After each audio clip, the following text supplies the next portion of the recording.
Assalamualaikum dan salam sejahtera.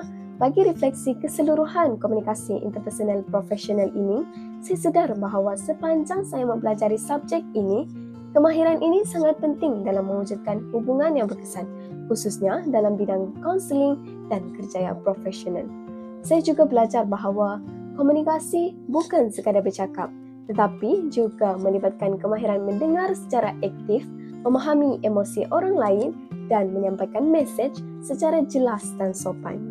Antara perkara yang paling memberi kesan kepada saya adalah kepentingan bahasa tubuh, nada suara, empati dalam interaksi seharian. Saya juga mula mempraktikkan kemahiran mendengar dengan lebih fokus dan mengurus konflik secara matang dan beretika.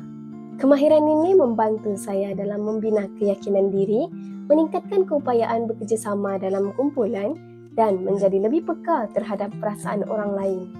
Akhir sekali, saya percaya bahawa komunikasi interpersonal profesional ini adalah asas penting untuk menjadi seorang kaunselor yang efektif dan menjadi seorang individu yang matang dalam kehidupan harian. Jadi, itu sahaja daripada saya. Sekian, terima kasih.